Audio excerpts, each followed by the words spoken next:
Muy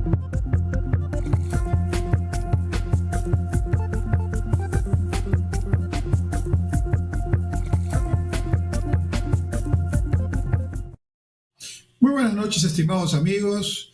Muchas gracias por vernos en este programa, Punto Crítico, que transmitimos en vivo todos los martes a las 7 de la noche por Onda Digital Perú y todas sus conexiones. Pues bien, hoy día quiero seguir la línea del programa anterior, de los dos últimos programas. Yo creo que la situación política de nuestro país es bien crítica, también la situación económica. Y tiene razón, digamos, toda la gente, tenemos razón, y los programas políticos enfatizan un poco en lo que es el día a día, ¿no? Todos los días hay noticias lamentablemente desagradables, negativas con respecto a la posible solución de este problema político. Pero en este programa quiero, y eso lo estoy haciendo en las últimas semanas, proponerles ideas para salir de la crisis. Mejor dicho, para el día siguiente en que salgamos de la crisis política, porque estoy muy preocupado por el hecho de que definitivamente tenemos que lograr que el gobierno del presidente Castillo acorte su mandato, si no es por renuncia, por suspensión o por la facultad constitucional que tiene el Congreso de la vacancia. Pero yo estoy preocupado. Además de eso, que obviamente ocupa todo nuestro interés en este momento, por el día siguiente, ¿qué vamos a hacer? ¿Qué es lo que se va a plantear? El gobierno de transición que entonces surja y los nuevos gobiernos que vengan no deben repetir lo que ocasionó este debacle en el que nos encontramos en este momento en el Perú. Y allí va mi idea. Y por lo tanto, les ofrecí en un anterior programa que íbamos a hacer propuestas para, obviamente, en otro contexto político. Esto no se puede hacer con el gobierno del presidente Castillo, no porque haya con ellos algún tema de discriminación, no, es que no son capaces de hacerlo, no tienen la visión y por lo tanto su única preocupación en este momento es quedarse en el gobierno para seguir complicándole la vida a los peruanos. Entonces, vamos a hacer en este programa un ensayo para que ustedes puedan tener una idea de cuáles son los temas más importantes y cómo manejarlos en el futuro inmediato cuando podamos encontrar una salida a la crisis política. Vamos a tocar 3 temas en cada una de las secciones de nuestro programa. El primero, en ese orden, va a ser la salud. El segundo va a ser educación y el tercero va a ser infraestructura de transportes. Creo que son 3 temas importantes que requieren propuestas sólidas, con basamento técnico, con financiamiento y que respondan a la realidad de nuestro país, a lo que podemos aprender de la experiencia de otros países y al avance de la ciencia y la tecnología, que es como se deben diseñar las políticas públicas. Empiezo entonces por el primer tema, salud pública. Y empiezo por la salud pública no solamente por su importancia para la vida de los seres humanos, de los peruanos, sino porque cuando estamos haciendo este programa, hoy martes 25 de octubre, estamos ya en una situación repetida, esta vez en el Ministerio de Salud, donde acaba de ser prácticamente destituido un ministro de Salud, porque en un programa dominical, en un canal de señal abierta, hubo una denuncia muy grave que implicaría directamente al ministro y familiares. En el sentido, lo pongo en condicional mientras siga la investigación, pero los indicios son muy claros, habría habido unos depósitos de dinero que además habrían sido hechos por personas que trabajan en el Ministerio de Salud, ordenado por el ministro o alguien en nombre de él, para que con ese dinero se adquiera una vivienda particular de una persona cercana al ministro. El ministro ha dado algunas respuestas vagas, que eran ahorros, que eran préstamos, pero los indicios parecen señalar que era un dinero irregularmente obtenido y por lo menos los temas que estamos viendo nos indican que hay muchos temas por aclarar y ya se inició una investigación fiscal. Muy bien, mientras pasa esto en el sector salud, la salud pública está de cabeza. ya no solamente por la pandemia y sus efectos, sino porque el sistema de salud pública en el Perú no está cumpliendo el objetivo principal para el que debe trabajar, que es preservar la vida de los peruanos y mantener una calidad en el servicio de atención de la salud pública a todo peruano, no importando su condición, no importando en qué lugar esté. Y aquí empezamos por el problema. Si ustedes entran a la página web del Ministerio de Salud, el MINSA, y buscan cuál es la misión y la visión que el sector por sí mismo escribe y dice que es su objetivo, van a encontrar unos párrafos escritos de manera muy poco clara y claramente, valga la redundancia, esto indica que no tienen, digamos, una seguridad de hacia dónde van. ¿Cuál es el sentido de la salud pública en el Perú? ¿No es preservar la vida? Entonces, lo primero que tenemos que preguntarnos, estimados amigos, es si la salud pública en el Perú debe enfatizar en lo curativo o en lo preventivo. Alguien diría, en los dos. Sí, pero en uno hay que enfatizar más. ¿Qué dice la experiencia? ¿Qué dice la ciencia? ¿Qué dicen casos de países exitosos en materia de salud pública? Dicen que si se trabaja con mayor prioridad en la prevención, entonces habrá menos curación. Así de sencillo, así de sensato, así de simple, pero lamentablemente muy lejano a nuestra realidad. La prevención implica que se fortalezca el primer nivel de la atención de la salud pública en el Perú. En grosso modo, hay varios niveles de atención. El nivel 1 es el de los centros de salud y las postas médicas, que están ubicados en la mayoría de los lugares o centros poblados, distritos en el Perú. Se dice que hay más de 1.800 de estos centros de salud o postas médicas de primer nivel. ¿Qué cosa es lo que debería ser el objetivo de estos centros de salud? Tener una atención no de las personas que están solamente enfermas, sino cuando las personas están sanas, hacer un trabajo coordinado con los alcaldes, coordinado con las autoridades locales, coordinado con la población organizada, ¿no? Para tener una buena educación en base a, digamos, aspectos de salud, una buena educación alimentaria, una buena educación nutricional y una educación que estimule hábitos de vida que promuevan la salud y no la enfermedad, que promuevan, digamos, una comida nutricionalmente adecuada, con un buen balance, ¿no? Y que permita, por lo tanto, evitar desde el principio temas de obesidad, presión arterial, glucosa, diabetes, en fin, tantos otros temas que luego se convierten en enfermedades crónicas. Alimentándose adecuadamente, con una buena higiene, con unas buenas características en la vida que uno desarrolla, sabiendo que si consume algo o no consume algo, que si tiene una actitud determinada o no, eso va a afectar su salud, ¿no? Entonces, la comunidad, con la ayuda de sus autoridades y con ayuda de este primer nivel de la atención, debería valorar el rendimiento o los resultados de su trabajo, no por la cantidad de atenciones hechas, sino por la cantidad de personas que no se enfermaron. Al revés, ¿cierto? Un ejemplo muy sencillo. El cáncer de mama, como ya lo conocemos, es una de las situaciones de cáncer de mayor ocurrencia, lamentablemente, en el Perú. Y el cáncer de mama, detectado a tiempo, es absolutamente curable, 100% curable. Y para eso, las mujeres, cada cierto tiempo y a partir de cierta edad, tienen que hacerse un control, ¿no? Que permita, digamos, chequear esta posible ocurrencia. ¿Qué cuesta ese control? ¿Qué significa ese control? Nada más tener claro que hay que hacerlo.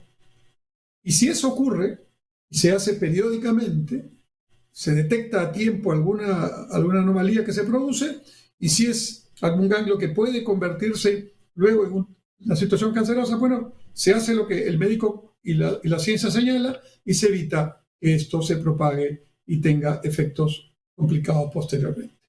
Además de eso, no es lo más importante, porque lo importante es la vida de la gente, la salud de las personas. Pero además de eso, ese presupuesto, cualquiera que sea, para mantener ese sistema en ese solo ejemplo, ¿no? También es muchísimo menor que lo que cuesta una enfermedad ya con un cáncer avanzado, a nivel incluso terminal, que independientemente del mayor costo que tiene el presupuesto de salud, además normalmente lleva a la pérdida de la vida, que eso es incalculable en términos de dinero. Entonces, un ejemplo, ¿no? El Papa Nicolau, también una prueba que es barata, es absolutamente sencilla y podría también tener este efecto preventivo. El análisis de la próstata de los hombres a partir de cierta edad también es un análisis muy sencillo, una prueba de sangre básica, y allí se puede empezar a ver si existiría algún tema que podría convertirse en un cáncer de próstata. No soy especialista en el tema, un médico lo podría hacer obviamente mejor que yo, pero a lo que voy desde el punto de vista político y económico y de gestión pública es que eso es lo que hay que hacer. ¿Saben qué? En eso están de acuerdo todos los especialistas, peruanos y extranjeros. Es más, si revisan ustedes los planes de gobierno presentados en la última elección nacional, ¿no? Casi todos los planes tenían en salud pública este tema, prevención, pero nadie lo aplica. Entonces, hay que pasar de la palabra a la acción en este tema, con una estrategia, obviamente, bien hecha, ¿no? Y esto implica dotar a estos centros de salud, que por cierto, como digo, son un poco más de 1.800, pero según los ratios internacionales, entiendo que debería haber por lo menos 4.000 aquí. Ya, pero no empecemos por lo más difícil. Dotemos a los 1.800 o algo más centros de salud y postas que existen, ¿no? Probablemente vinculados a los distritos más pequeños e incluso a algunos centros poblados, dotémoslo del personal, ¿no? Del capital humano, de la tecnología y de los recursos necesarios para poder hacer este trabajo preventivo bien hecho. Eso significa que por lo menos haya un médico en este centro de salud. Y digo por lo menos porque hay centros de salud que solo tienen un técnico de salud, ni siquiera una enfermera, ¿no? Y hay un médico de medicina general, un médico que tenga una orientación que permita luego ir hacia las especialidades. Puede que en algunos casos puede haber dos, ¿por qué no? Pero por lo menos uno, con una enfermera, ¿no? Una obstetriz, un técnico de laboratorio, con su laboratorio, y un técnico de rayos X o de otras imágenes, si se puede, con sus máquinas, ¿no? Un personal de limpieza y alguien que ayude en la administración de todo esto para operar y para mantener. El mantenimiento es tan importante como la adquisición de equipos y de todo lo que signifique, digamos, atención de salud. Muy bien, entonces, ¿cuánto cuesta todo eso?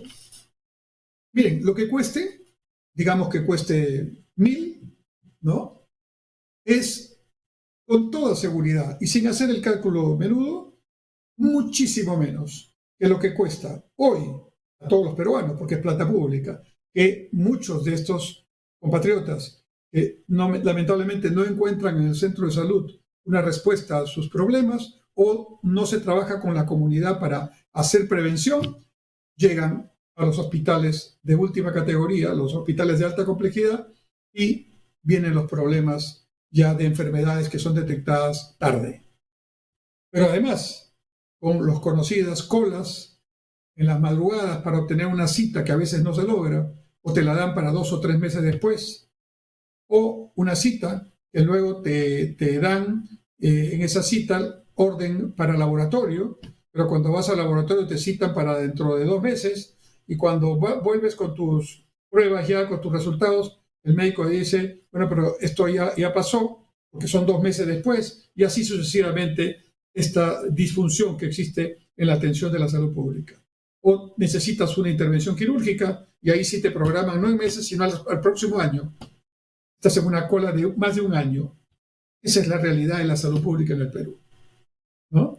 Entonces, la atención en el primer nivel de salud pública, que son los centros de salud y las postas, coordinado con la comunidad local, con las autoridades locales y en un concepto fundamentalmente de prevención antes que de curación. Es un concepto fundamental que hay que incorporar en la política pública de salud. Y sobre todo pasarlo del discurso al hecho. No es un problema de presupuesto. No es un problema de presupuesto. En este momento, estimados amigos, si abren la consulta amigable del Ministerio de Economía y Finanzas, van a ver que en el sector salud, en la parte de inversiones, se está gastando, en este momento ya estamos octubre, ¿no? Terminando octubre, se está gastando menos del 40% del presupuesto asignado para todo el año. Es impresionante la ineficacia que hay en este momento. O sea que no es un problema de dinero, es un problema de estrategia, es un problema de concepto, es un problema de realmente ponerse en la espalda el deseo de hacer de la salud pública una salud preventiva y no curativa. Y por supuesto, los hospitales tienen que seguir fortaleciéndose, sí, pero principalmente los centros de salud. Y esto implica un sistema de salud pública con la rectoría del MINSA y la integración, como ocurrió por la fuerza en la pandemia, ya sabemos, pero ocurrió con las emergencias y otras formas de colaboración entre el MINSA, la red del MINSA, la red de salud, la red de las clínicas privadas, la red de los hospitales de las Fuerzas Armadas y policiales y también otra red municipal. Al fin y al cabo, aunque son sistemas distintos, debe existir una manera de que colaboren, sobre todo en los centros más alejados, para atender la demanda que existe. Y si esto se hace en el primer nivel de atención, todavía mucho más efectivo.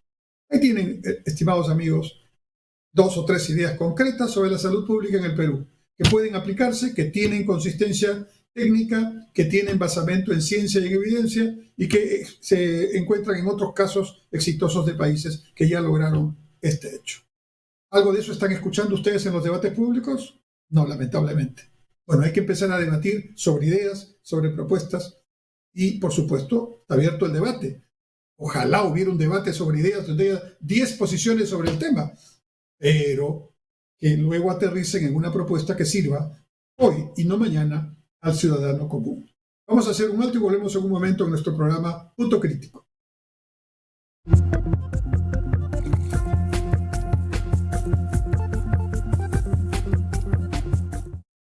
Algunas veces es formal, otras es más casual, a veces es pícaro, pero siempre muy entretenido.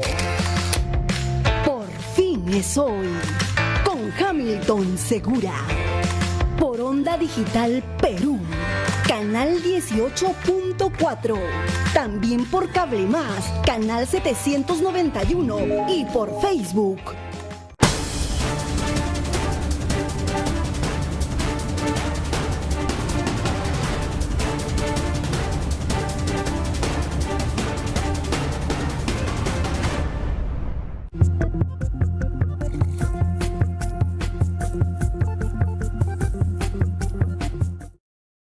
Volvemos a Punto Crítico, su programa de análisis de los aspectos económicos, sociales y políticos que tienen que ver con nuestro país y con el mundo también, porque somos un país que está en un contexto global y lo que ocurre aquí afecta al resto y lo que pasa en el resto de países nos afecta, querramos o no.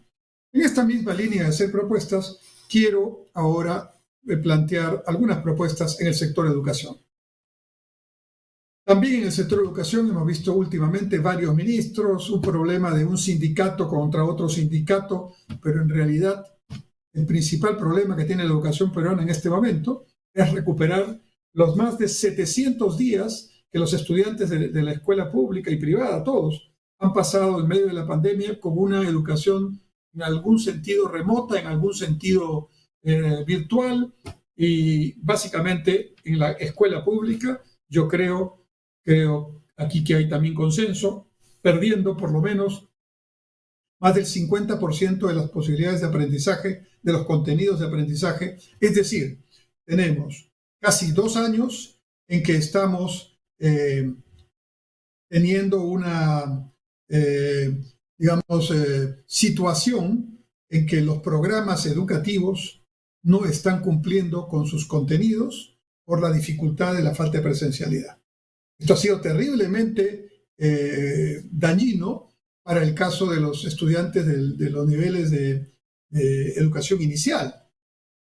Un niño de 10 años tal vez pueda ponerse en un televisor o en un teléfono a estudiar con una cierta cantidad de horas. Ya un joven de secundaria tal vez lo pueda hacer mejor. Un universitario de hecho lo puede hacer, aunque no por eso resulta la fórmula más conveniente 100% de virtualidad. Porque lo digo yo como profesor en la Universidad Nacional Mayor de San Marcos.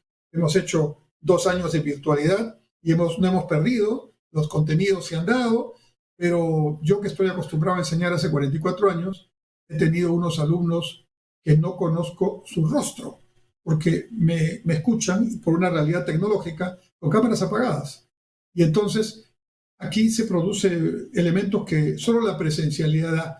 De manera que en algún momento tendremos que volver a una nueva normalidad que será mixta, virtual en ciertos aspectos o para ciertos cursos, presencial de todas maneras para otras materias, e híbrida cuando haya la posibilidad tecnológica de hacerlo. Híbrida significa que un grupo de los estudiantes y el profesor están físicamente en la clase y otro grupo en paralelo está virtualmente en la misma clase. Se necesita un buen ancho de banda, una señal de internet muy fuerte para poder soportar esto, y los colegios públicos no la tienen.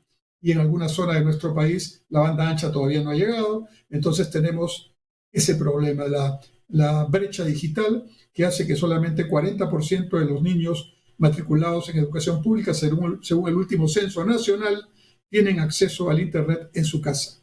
40%, 4 de cada 10 niños. Entonces, la educación virtual y remota que se ha hecho en los últimos 2 años, con mucho esfuerzo de los profesores, sin embargo, no ha dado los frutos. Entonces, lo primero que hay que hacer en educación, antes que discutir si, como el presidente fue lo primero que hizo, aceptar un nuevo sindicato y pretender que ese nuevo sindicato desplace al SUTEP, es decir, no puede estar más desenfocado, y eso que es maestro, ¿no? Aquí la primera tarea es cómo hacemos un programa excepcional, un programa de emergencia, para recuperar los 700 días perdidos, porque los chicos han aprobado los años. O sea, ya están en el grado siguiente, no en uno, en 2 grados. Y en esos 2 grados anteriores no han cumplido con los objetivos, no han alcanzado las capacidades, las competencias que se suponía tenían que alcanzar, no se han completado los contenidos. Entonces, ¿qué hacer allí? Bueno, hay varias formas de atender esto, pero necesitamos más horas de estudio, necesitamos programas especiales en el razonamiento matemático, en la lectura y en la comprensión de la lectura para promover el pensamiento crítico. Necesitamos trabajar con los especialistas, pero yo no veo que se esté haciendo nada de esto. Primer tema, entonces, un programa de emergencia para recuperar estos 700 días donde se ha estudiado a medias, o casi no se ha estudiado, pero se ha aprobado. Y se ha pasado a los siguientes niveles. Ahora, viendo ya más estructuralmente la educación de nuestro país, yo creo que la educación como el país tiene que tener un norte, tiene que tener un hacia dónde vamos. Y ese norte, claramente, no lo tenemos. Hay mucho de concepto de ideología de género, igualdad de género, como quieran llamarlo, ¿no? Y está bien que se hagan temas que antes se llamaban educación sexual, etcétera. Tampoco es una novedad que me cambien los términos. Pero si con esos términos va una ideología ahí disfrazada, ahí sí hay que denunciar ese asunto. Hasta donde yo sé, y los especialistas tienen que decirlo, los niños tienen que ir progresivamente tomando conocimientos. Pero por este concepto de que hay que conocer de todo, no le voy a poner conceptos que quizás comprendería mejor, entendería mejor y deliberaría mejor en su pensamiento cuando tiene, pues no sé, 12, 13, 14 años, a que si lo hago cuando está entre 5 y 6 años, cuando esté empezando el periodo escolar, ¿no? Y aquí hay mucho tema para discutir. Pero dejando esta discusión, que no es menos importante, les quiero compartir mi visión de la educación. Y como soy educador, trabajo hace ya más de 44 años enseñando en la Universidad Peruana, he enseñado en todo lado, y hace 30 años estoy en la Universidad de San Marcos. Entonces, mi visión es la siguiente: una educación, para que sea eficaz, para que el aprendizaje se produzca eficazmente, tiene que tener un objetivo, algo así como la visión del país, ¿no? Y el objetivo es qué queremos del estudiante al final, cuando completa el periodo educativo. Mi visión es esta: al final de la educación básica, es decir, cuando logran el quinto de secundaria, el estudiante peruano, y de la escuela pública en particular, y la privada por supuesto también, pero la privada lo puede hacer, ¿no? No lo hace, pero el estudiante peruano debería tener una educación sólida en valores, que tanto nos hacen falta en este momento. Valores como la disciplina, valores como la solidaridad, valores como el respeto a los demás, valores como el cuidado de mi propio cuerpo, valores como el respeto a la propiedad privada, valores como el ahorro, que es un valor, valores como la innovación, el emprendimiento, que aquí se desarrolla en el Perú muy creativamente, pero hay que formarlo desde pequeñitos a los niños en ese concepto integral de valores, ¿no? Que tengan que ver el respeto por los símbolos patrios, el respeto y la admiración por tu cultura, por tu historia, valores fundamentales en un país diverso, donde quien no tiene de inga, tiene de mandinga, ¿no? Respetar a los demás y aprender a querernos nosotros mismos y a querer a los demás, aun cuando somos diversos, debe ser un tema desde los primeros años de nuestra educación. ¿Existe esa educación en valores, estimados amigos? Ustedes tienen hijos pequeños, revisan los textos que están enseñando, lo que están aprendiendo en la escuela, sus hijos o sus nietos, ¿se ponen valores ahí? Entonces, primer tema, ese joven debería tener una educación en valores cuando termine su secundaria. Debería hablar y comprender y leer perfectamente un idioma diferente al materno, de preferencia el inglés, que es el idioma universal para todo lo que signifique comunicarse con el mundo. Puede ser otro, pero por lo menos el inglés. ¿Qué más? Debería tener aprestamientos fundamentales en razonamiento matemático y en lectura. 4 temas. Primero, hábito de lectura, que no se adquiere ya cuando se es mayor. Desde pequeñitos tienen que adquirir, apenas van aprendiendo a leer, el hábito de lectura, el gusto por la lectura. Por supuesto, una lectura que sea afín a sus propias inquietudes, a sus hobbies y también a la necesidad de aprender. Hábito de lectura, número 1. 2, aprender a leer e escribir, obviamente, están relacionados. 3, comprender lo que se lee. Muy importante. No saben cuántos problemas hay aquí. Y 4, lo más importante, tener un pensamiento crítico, lo que se llama un pensamiento complejo sobre lo que se lee. Hábito de lectura, saber leer y escribir, tener, digamos, comprensión de lo que uno lee y desarrollar un pensamiento propio sobre lo que uno lee. Quiere decir que yo puedo leer A, puedo leer B, puedo leer C, pero voy a tener mi pensamiento, que es el pensamiento X, que es el mío, que toma A, B, C, pero construye un pensamiento a partir de eso que yo le doy como valor agregado. ¿Cuánto de eso ocurre en nuestros hijos, en nuestros nietos, en la escuela pública? Ya creo que me quedo solamente en saber leer y eso. Comprender lo que se lee, muy complicado en Perú, ¿no? Hábito de lectura. Yo pregunto a veces a estudiantes universitarios cuál es el último libro que has leído, y es alguno que tal vez leyeron 5 o 6 años antes. Y pensamiento complejo, no lo encontramos en muchos casos, en muchísimos casos. Y tengo evidencia durante muchos años de este tema.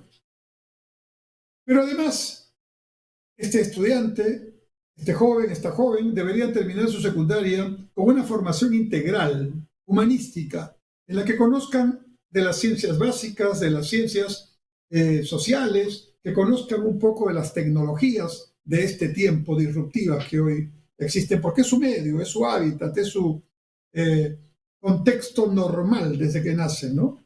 Son los millennials y los post-millennials que han nacido ya con estas velocidades increíbles de la 5G, de la impresión 3D, del desarrollo de todo lo que se llama, ¿no? La red, la nube, ¿no? De navegar en la nube, de lo que significa la ciencia de los datos, etcétera, etcétera. ¿Y qué más?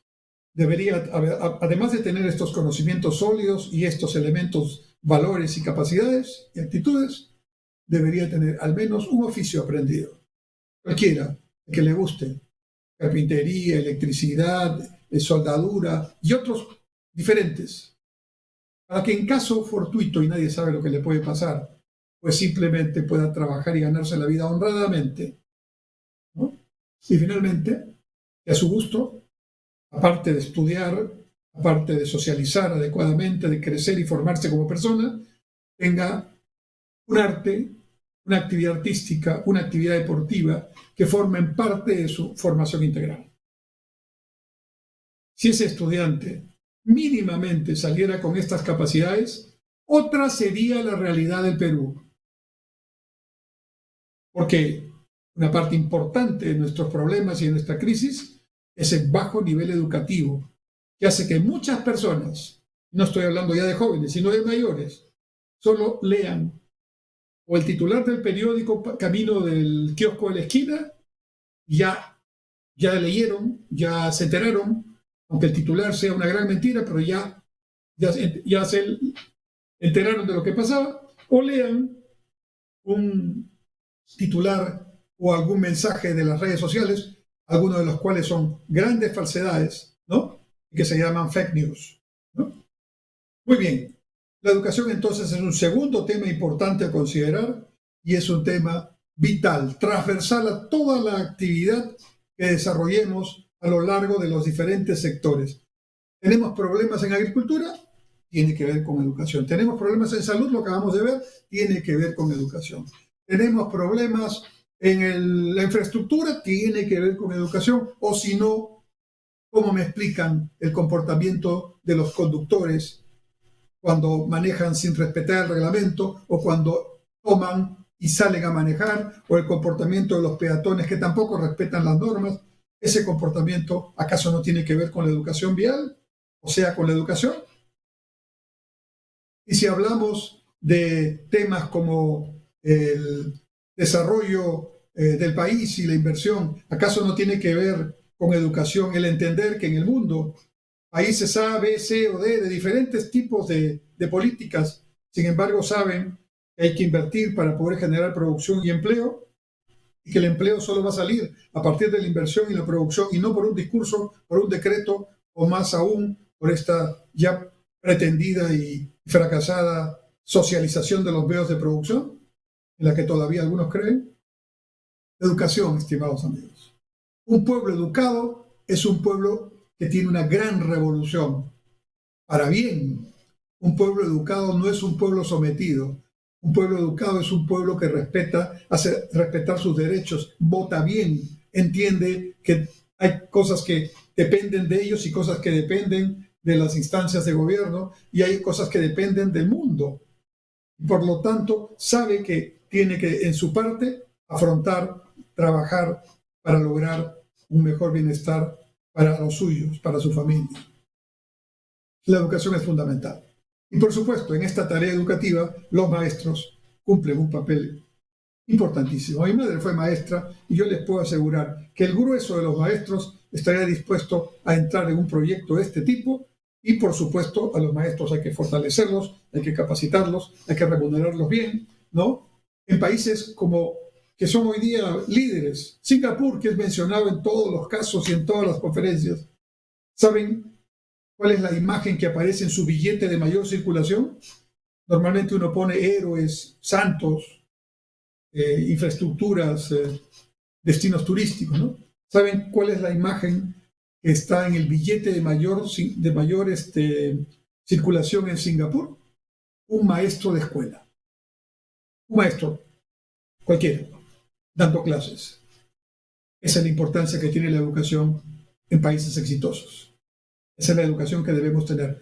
No copiando modelos de afuera.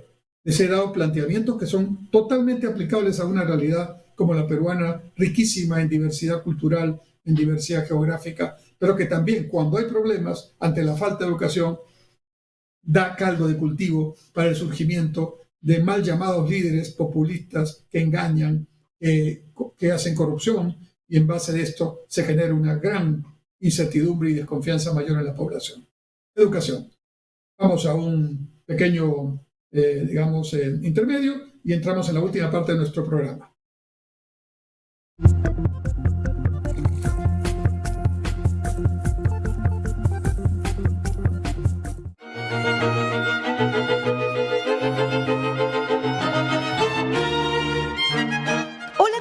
Les saluda la doctora Mónica Salas y todos los viernes a las 7 de la noche tenemos un encuentro juntos en su programa. Usted es el juez. No se olviden, a través de Onda Digital Perú.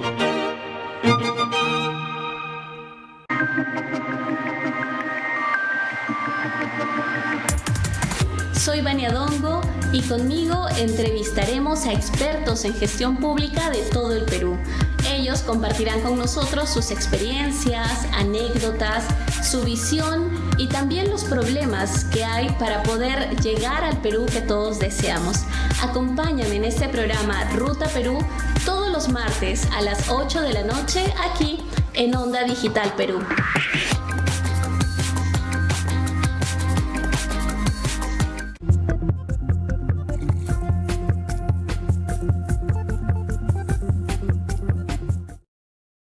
Entramos a la última parte de nuestro programa Punto Crítico. En la primera hicimos propuestas concretas en el tema de la salud pública. En la segunda parte hicimos propuestas concretas en el tema de la educación pública. Y ahora vamos a hablar del transporte público. Como una manera de contribuir a enriquecer el debate tan ausente de ideas en el Perú, de propuestas. Hay mucho discurso, hay mucha insatisfacción, hay mucha arenga, mucha frase hueca, pero poca materia sustanciosa, poca propuesta, y eso me parece que es muy grave y hay que tratar de contrarrestarlo. E invito a todos quienes tienen la posibilidad de desarrollar actividad en los medios de comunicación, es una gran responsabilidad, ¿no? Los invito, aún dentro de la crítica o dentro del apoyo a quien quieran políticamente hablando, empezar a hacer propuestas, pero no genéricas, sino aterrizando la propuesta para ver cómo se hace, en cuánto tiempo se hace, con quién se hace, cómo se financia y qué, elementos de inicio hay que lograr para poder conseguir que avance esa propuesta. Y entonces entramos a este punto, el transporte público. ¿Qué dice la ciencia? ¿Qué dice la evidencia? ¿Qué dicen los datos? Cuando una ciudad, en cualquier parte del mundo, ya tiene cerca de 1 millón de habitantes, debe tener ya resuelto y definido cuál va a ser su sistema de transporte público. En otras palabras, no hay un sistema de transporte público que se aplique a todos los países por igual, a todas las ciudades, no. Cada quien escoge, de acuerdo a su realidad, a sus capacidades, a sus posibilidades, el sistema más conveniente. ¿Cuándo? Cuando todavía está con un nivel de población que le permite hacerlo sin generar mayores problemas y sin que ya se encuentre el transporte en un caos, ¿no? Muy bien. En el Perú, Lima y Callao, vamos a considerarlas ambas como una sola ciudad, porque en la práctica lo son. Lima y Callao tenía esta población hace más de 40 años. Y la pregunta es, ¿tuvo hace más de 40 años Lima y Callao, tuvieron una propuesta de transporte público integral? Curiosamente, hubo una propuesta con tranvías en la ciudad.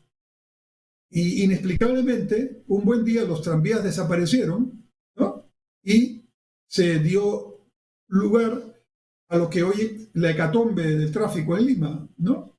Considerada por los analistas y especialistas una de las ciudades de mayor tráfico, de mayor contaminación y de mayor problemática en el transporte público en ciudades. Además de eso, de los embotellamientos, ¿no? Aquí no se cumple el reglamento de tránsito. Y por lo tanto, quien viene aquí de otro país, lo único que no quiere hacer es manejar. Ese es un peligro para quien respeta las normas de tránsito. Bien, ese es un primer tema. Entonces, estamos atrasados 40 años. Hace 40 años debimos definir ese sistema y si eso hubiera ocurrido, tendríamos ahora un sistema que seguramente habría que completarlo, ampliarlo, modernizarlo, pero ya existiría la base. En el año 2009, cuando fui ministro de Transportes y Comunicaciones, empezamos a diseñar un sistema de transporte público para Lima y Callao. En realidad, para ser totalmente claros, el sistema ya estaba predefinido décadas pasadas, pero por razones inexplicables de que al otro no le doy porque lo hizo el anterior gobierno, mezquindades políticas, le llamo yo, se mantuvo ese proyecto. Me refiero al tren eléctrico, paralizado por 30 años. En el año 2009 iniciamos el proceso y en el año 2011 estaba ya la primera parte y en el 2012 la segunda parte de la línea 1 del tren eléctrico hoy llamado Metro de Lima y Callao. Son 35 kilómetros que van desde Villa El Salvador hasta la estación Bayóvar en San Juan del Urigancho. 35 estaciones, 35 kilómetros, muchas estaciones, y una persona puede ir de extremo a extremo en 35 a 40 minutos. Cuando, si quisiera hacer ese mismo trayecto en una hora normal, demoraría 3 horas y media o 4 por el tráfico que existe y por la distancia. Más o menos, cerca de 300.000 viajes se producen de ida y vuelta, o sea que hay más o menos 150.000 peruanos que usan el Metro de Lima todos los días, pagan $1.50 por viaje, y de manera que ahorrándose 2 viajes por lo menos en el ida y vuelta, ahorran 3 soles al día o más, ¿no? Pero además ganan 2 horas de su día para estar más tiempo con la familia, o para llegar más temprano a trabajar, o para poder llegar a la salud o a la educación a tiempo. ¿Cuánto vale esto? ¿Cuánto costó? A dólares de hoy, considerando incluso las obras que se hicieron en los 80, esto ha costado $2.000 millones. ¿Eso es mucho? ¿Es poco? La verdad que es una de las líneas de metro más baratas comparadas con los pares de otros países en el mundo que se ha hecho en los últimos tiempos. El costo por kilómetro es uno de los más baratos que existe. Pero eso no es lo único. Se hizo, en buena parte, en poquísimo tiempo. El primer tramo se hizo en 18 meses. De manera que en alrededor de cerca de 3 años hemos tenido una primera línea que debió hacerse hace 40 años. Está claro. Y que forma parte, ojo con esto, de una red donde hay la línea 2, que está en construcción ahora, que va de Ate hacia el Callao, Puerto de Callao y Aeropuerto Internacional Jorge Chávez. Y luego viene la línea 3, la 4, la 5 y la 6. Hasta el momento hay 6 líneas de metro que están diseñadas, una funcionando bien, otra en construcción que empezará a funcionar parcialmente pronto y otras que ya tienen estudios en proceso. Cuando esté esta red terminada, ojalá que pronto, ¿no? Entonces, buena parte del transporte público será troncalmente liderado por el sistema del metro. ¿Por qué? Porque en cada viaje un tren de 6 vagones lleva 1.200 personas y no hay bus ni acoplado de bus que le pueda dar esa cantidad de gente. Lo segundo, muy importante también, son las líneas de buses que en Lima y Callao se llaman el metropolitano, ¿no? Que tiene una troncal incompleta y son 3 troncales estudiados. Hay que completar las troncales, terminar la primera y hacer las otras y poner los famosos corredores mucho más activos. Esos son los corredores de colores, el morado, el amarillo, el azul, etcétera, que son los buses integradores, son los buses que complementan el tráfico para llegar hacia las estaciones del metro o del metropolitano. Entonces, con metro y metropolitano completo, ya tenemos casi la red completa del sistema de transporte. A eso hay que agregarlo, mirando el futuro, carreteras que conecten el norte de Lima, el sur de Lima y el este de Lima, ¿no?, a la ciudad, ¿no? Y estas carreteras se unen con lo que se llaman trenes rápidos, ¿no? El tren rápido norte, el tren rápido sur y el tren rápido este, que se podría hacer sobre la base del propio ferrocarril central modificado para este tema, ¿no? Trenes de cercanía se llaman, es el concepto técnico. Ya está casi completo el sistema de transporte público. Y a eso habría que agregarle un sistema ordenado de taxis que ya con este sistema funcionando podrían por grupos trabajar en ciertos sectores, ¿no? Más los mototaxis que son muy importantes subiendo el cerro, ¿no es cierto? Y también las autovías o las vías rápidas para los vehículos particulares. ¿Cuál es el objetivo o los objetivos que este sistema de transporte, que tendría que ser interconectado, por supuesto, debería darnos? Volvemos al punto principal. ¿Para qué hacer un sistema de transporte así? Supóngase que nos cueste 30.000 millones de dólares hacerlo. Les aseguro que nos va a ahorrar 100.000 millones de dólares. Así de concreto es. Bueno, el objetivo sería que cuando el sistema ya esté más o menos estructurado, en unos 10 años, ojalá, como máximo unos 20 años, si hacemos el trabajo bien hecho y rápido, ¿no? Un ciudadano que está en Lima debería tener a no menos de 200 metros de su casa, de su trabajo o de su escuela, una estación de algunos de estos sistemas de transporte, tren metropolitano, tren de cercanías, lo que sea. Primer tema. Segundo tema, que todos estos modos de transporte estén interconectados y tengan una tarjeta única con la cual yo hago mi combo, un poco de tren en este tramo, un poco de metropolitano en este otro, tren de cercanías para llegar a mi casa a Huaral, o para llegar a mi casa a Chincha, o para llegar a mi casa a Ricardo Palma. Así hay que pensar. Entonces, tarjeta única con todo el sistema y los diferentes modos de transporte. Y tercero, que yo pueda, como consecuencia de esto, ¿no?, ahorrarme de las 3 horas promedio que hoy día dedico al tránsito, promedio, hay algunos que demoran más, que yo lo reduzca mínimamente 1 hora y media. Y eso me permitirá ganar calidad de vida y, por supuesto, productividad. ¿Qué les parece? Así se planifican las cosas. Así se hace la política pública, basada en términos técnicos, en evidencia, en casuística y con proyección de largo plazo y con un sentido integral. ¿Han escuchado algo de lo que he comentado en este programa en algún debate político, en algún debate de candidatos, en algún debate en la televisión cuando se invitan a legisladores o a miembros del gobierno o de los municipios? ¿No, verdad? Y no es que yo sea la única persona que puede hablar de esto, no. Hay muchísimas más, pero nos hemos contagiado de la mediocridad, nos hemos contagiado del solo hablar y no fundamentar, nos hemos contagiado de generalizar y no aterrizar los temas. El ciudadano necesita soluciones hoy, pero pensadas técnica y responsablemente con futuro, con perspectiva.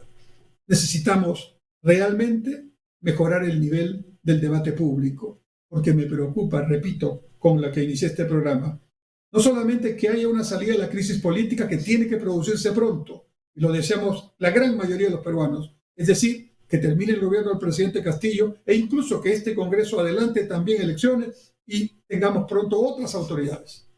Pero me preocupa, y creo ser uno de los pocos que está preocupado en este momento por eso, el día siguiente. ¿Qué hacemos? En este programa he dado algunas ideas e invito a todos cordialmente a generar un debate con ideas de este tipo o de otro tipo, pero que enriquezcan el debate. Muchas gracias y Dios mediante, hasta la próxima semana.